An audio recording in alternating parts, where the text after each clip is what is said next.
Hello students, welcome to Legacy IAS Academy. In this particular video, we are going to discuss about a recent meeting that was held in the state of Assam, northeastern state of Assam, where 13 scheduled caste groups and bodies, they have urged the Chief Justice of India to scrap Assam's SC proposal for Keot community. Now, recently Assam government has decided that it will go ahead and recommend the Keot community, or also called this basically that who resides in the Assam, to be included in the scheduled caste list as such. Now, in this particular stance, the groups that the earlier, we can say those groups that earlier used to enjoy SC status and still now enjoy SC status basically in the Assam, they have said that it violates the constitutional provisions and also could jeopardize the right of communities with a history of social discrimination as such. In this regard, they have made a several demand. They have submitted a letter to the Chief Justice of India and to other prominent leaders of India. And in this particular letter, they are not calling it as objection.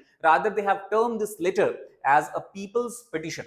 So what basically are they saying? They are saying that Assam government should not directly go ahead and recommend the name of Keot community to be included in the scheduled caste list. Rather, they should basically scrap this proposal, and before recommending it, they should form an expert committee, and the objective and duty of this expert committee would be to assess the socio-legal implications if Keot community is included in the scheduled caste as far as the state of Assam is concerned. Also, they have stated that once this expert committee releases and publishes their report, puts out the report, it should be publicly released what has been their finding, and after that only any decision to whether include the Keot community or not include them should be taken as such. So this is what basically their demand is. Now, if you look at the background of this entire topic or entire this issue, Assam government, especially if you talk about the Minister of Social Justice in the Assam government, he has stated that Assam government is going to put a proposal where it is going to recommend to the President of India to include the Keot community. Now, Keot community is also referred by the popular name of Kabarta community.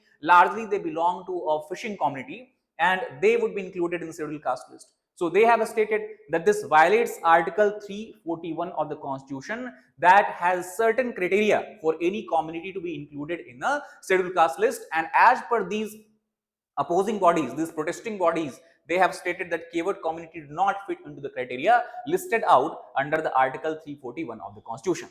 In this regard, they have clearly stated that if we try to look at the Assam's composition, if you talk about the Assam's caste composition, till now Keots have historically been classified as backward class or OBC more precisely, and this is how they have been recorded both in the early years, that is when you had 1901 census and then further in 1931 census. Now, apart from that, also what they have stated that Keot community also do not fit into the criteria of being scheduled caste because they do not fit into the definition of untouchability. That is one of the critical factors taken into account before any community is classified as SC community in India. So they do not fit the conditions here because they have never faced the burden of untouchability as such in the past. So what they are stating that if you look at Dr. B.R. Ambedkar, who has been the architect, major architect of the Constitution of India, who has been continuously fighting, who had continuously fought during the freedom struggle or even after that for the rights and freedom of the people belonging to backward classes, scheduled caste and all that.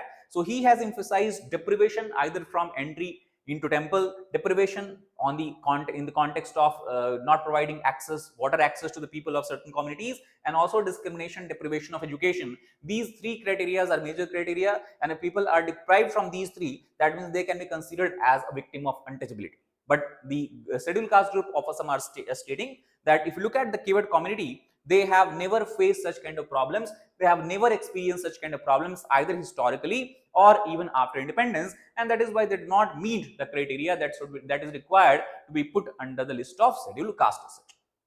Now, apart from writing the letter to Chief Justice of India objecting against the Assam's decision to include Keots in the scheduled caste list, the same groups also have written to the Ministry of Social Justice and Empowerment, that is to the Government of India. They have also forwarded the same letter and application to the National Commission for Scheduled Tribes. Now, this is very, very important, scheduled caste and scheduled tribes we talk about, because National Commission for Scheduled Caste actually, because this organization is the organization that is required to approve the recommendation of any state government or union territory government, and it is after the recommendation of National Commission on Scheduled Caste, finally President takes a decision to include a particular group in the scheduled caste, or he can reject this entire thing. Apart from that, they have also written the letter to the governor of Assam and also the opposition leader of India in the central at the parliament level, Rahul Gandhi, has also been forwarded the same letter. So they are trying to ensure that they get as much support as possible so that the Keot community may not be included in the scheduled caste list. Now, we'll try to understand detail about the Keot community also and what is the ground or the rationale given by the Assam government to include them in the SC, or why government want to include them in the scheduled caste list. I would want to bring your attention to the fact that we are going to soon commence batches in Legacy IAS Academy. It is going to be the both weekday and weekend batches on 9th and 11th of August. In this particular batch, on every batch program that we have, ensured that we cover comprehensively the entire GS paper right from GS1 to GS4. We also have one-to-one mentorship and doubt solving session. We ensure regular interactions of students with educators and faculties both during and outside of classroom, and for this matter, or we take it very seriously so that we have a strict policy of maximum 40 students per batch. We also have daily men's answer writing sessions. We have test series so that students can get feedback and evaluate their performances, evaluate their preparation, and also we ensure 360-degree coverage of the current affairs both from prelims as well as mains point of view. Now, if you want to know more detail about the programs and the features of these courses, you can give a call at the number being displayed here. You can download our Legacy app, or you can click the link in the description box of this particular video. Now, coming back to the topic, if you look at the Keot community, also I told you they're referred as Kabartas. So they have been a traditionally fishing community. They have been residing in the eastern states of India, such as Assam, Bengal, and Odisha. And Keots are something you might have heard. Also, they have been mentioned in the epic Ramayana as well, that it was Lord Ram who has to take help of Keot while he was trying to cross a river stream as such. So that is also, we have to understand that we have a historical record as well. And overall, we try to understand to some extent the representative of Keot community believe that they have faced problem in social mobility and being properly classified, and that is why they have raised a demand of being transformed their what you can call as a status in the caste status from other backward class to the scheduled caste as such. Currently, as we have discussed, they are classified, as far as the Assam is concerned, they are classified as OBC, so they get a lot of benefits that are available to the other backward classes of India, whether it is about the reservation in the educational institutions or whether it is a reservation in the jobs, especially the government jobs. Now, the question here that comes is about social justice and the concerns of equity, because many critics argue here that if the Keot community, if they are not really candidate to be included in scheduled caste list, so obviously if they are included, what will happen? The people who actually should belong to scheduled caste list, those marginalized groups, their protection to some extent will be lesser. Apart from that, the reservation and benefit distribution that is being given to the certain percentage of population, it will have to be expanded, and thus all other people, all other community who are actually scheduled caste, they will have a higher degree, greater degree of competition, and that is something that also they have raised concern about. Plus, the question also is raised about the intra-scheduled caste inequality as well. That means when you talk about scheduled caste, for example, if you have 10,000 people of a particular group belonging to scheduled caste, it's not that all the people of that group are at the same socio-economic status, are having same educational status. Rather, there's a lot of inequality as well. So that is also something that experts argue that why reservation is not able to fulfill its objective as it was outlined and enshrined in the constitution in the beginning as such. And also there is a risk of better off groups dominating, because obviously if a group is better in the educational status, for example, why people are protesting against the Keots being included in the scheduled caste list, because they believe that Keots are relatively better off, in a better off position in educational sense, in economic sense, and that is why they will be able to get a better benefit, more benefits as far as the reservation benefits especially are concerned.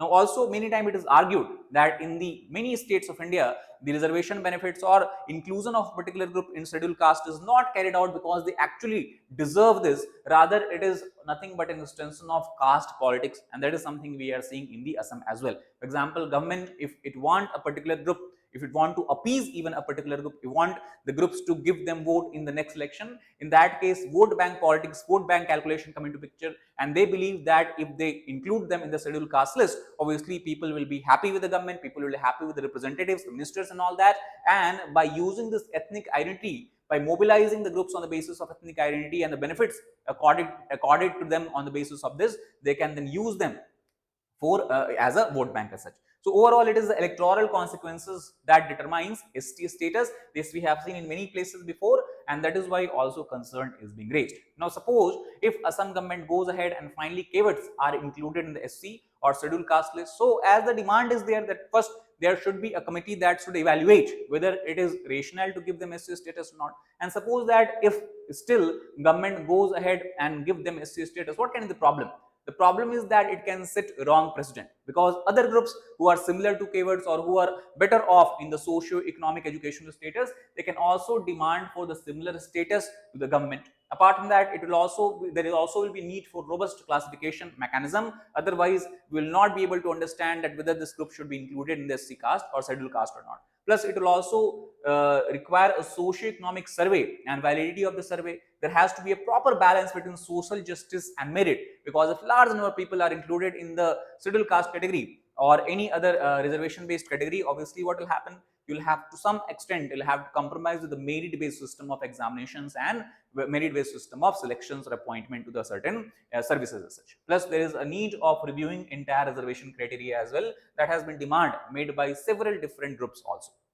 Now, in this entire discussion, what has been the overall response of the Assam government? So, the Minister of Assam government, that is Ranjit Kumar Das, Minister of Law and Justice, he has stated that the state government is preparing to submit a report to just center. State government has not given the approval that Keot should be included in the SC status. Rather, they are demanding the Keot status, SC status. Keot community has been demanding the SC status, and it is only this report that government, Assam government, state government has forwarded to center. Once the scrutiny of their demand is complete, then we will forward report to the government of India, and then he has tried to say, shrug up the responsibility that finally it is the central government that holds the authority to grant SC or ST status to any community. That means they are trying to show that it is not the state government, it will largely be the responsibility of central government. Now, to what extent this is true, let us try to understand by looking at the fact that how SC status is granted to a particular community in India.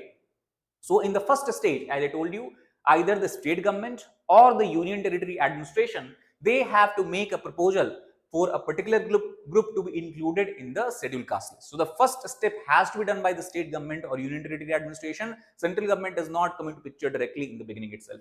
After that, you have Registrar General of India and National Commission for Scheduled Caste. Both of these organizations and bodies have to approve that yes, this group deserve to be included and the SC status as per the criteria enshrined in Constitution and such. After that, under Article 341, Clause 1 of the Constitution of India, it is the President of India who has been empowered to designate a particular groups as a scheduled caste, a particular caste as a scheduled caste, and after this, when the President notifies this that he has included a particular caste and scheduled caste under the same article but Clause 2 of the Constitution of India, finally the Parliament may make law to further amend the list of the scheduled caste, and this particular group can then finally be added in the scheduled caste. And then once this is published in the Gazette of India, then they can start enjoying all the benefits that is given to them under the particular category as such. Now, what is the way forward? If you look at the entire discussion, obviously, to ensure that we are empowering the people who are what you can say lagging behind on the social status on the basis of social indicator, economic indicator, educational indicator, those people who have always been backward in these indicators. So for them, we need to have a transparent criteria that only deserving group should be included in the list as such. For that, we need to have a comprehensive caste census, and also there should be empowerment of genuine beneficiary. It is not only that including in a particular group will ensure that now they will develop, rather there should be focus on empowering genuine beneficiaries by providing them adequate opportunities, benefits and all that. And in there comes the role, and the more stronger role should be played by the national this what you can call as Council for Scheduled Caste as such, and National Committee on Scheduled Caste, and overall policy that are being formulated by the government, whether it is at the central government or a state government level, should be focused on inclusive development of all the communities rather than appeasing or targeting certain groups. That is all about this particular video. If you like the video, please hit like button, share with the friends, and subscribe to the channel for more such content. Thank you very much.